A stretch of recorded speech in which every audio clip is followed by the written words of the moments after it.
I'm going to talk about Sunny Prestatyn by Philip Larkin, written in 1962, about a poster advertising the Welsh seaside town in the 1950s, which looked a bit like that.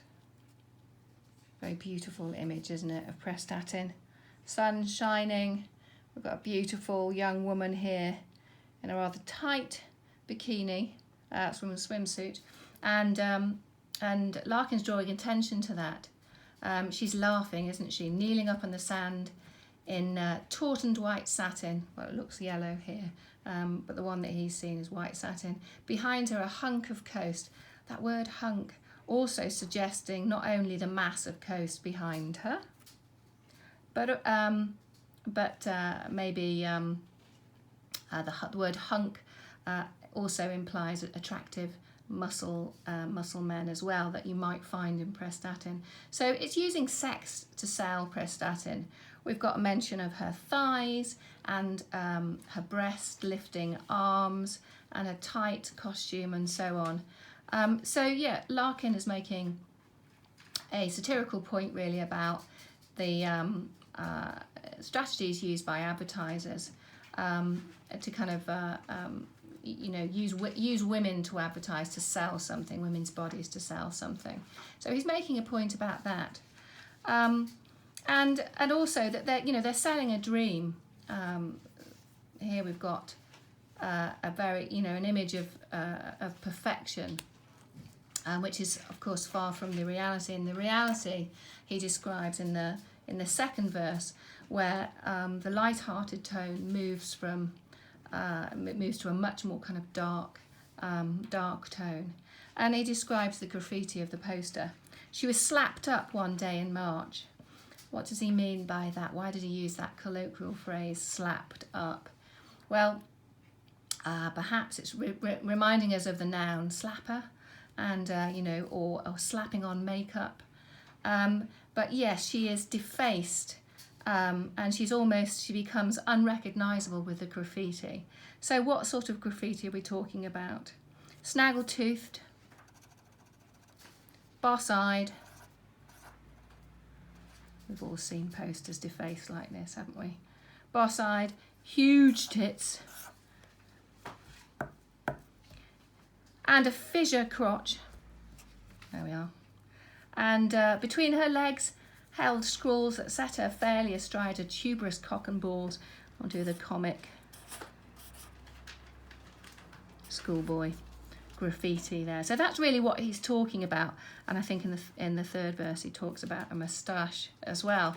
So she becomes kind of like defaced, soiled. This image of perfection, it now becomes really rather comically disturbing. And then in the third verse,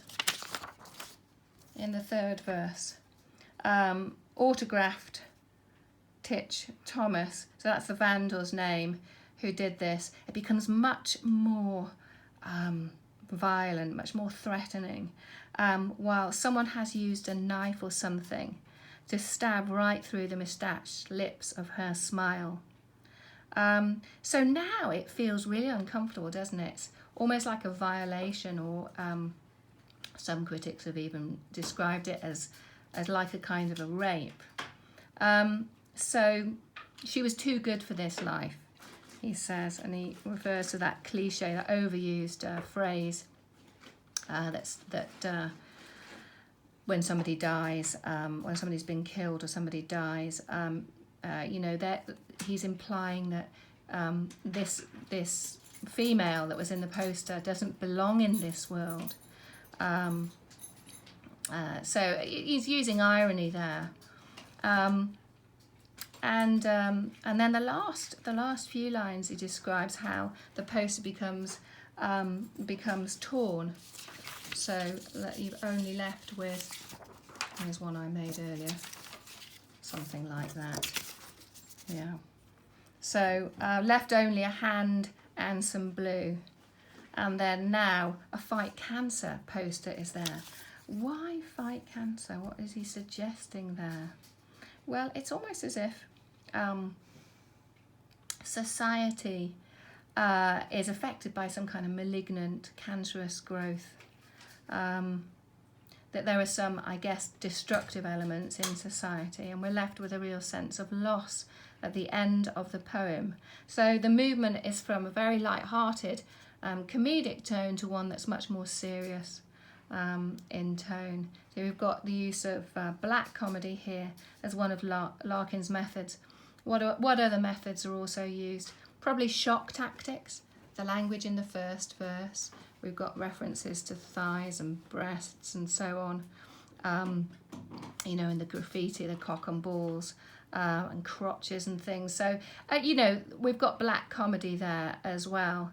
Of course, irony, we talked about irony briefly, and satire of the world of advertising, criticising advertisers and their strategies of using sex to sell something, but also, I guess, criticising society and its destructive impulses, and perhaps even male sexual aggression, because this image of the graffiti does feel sort of disturbing.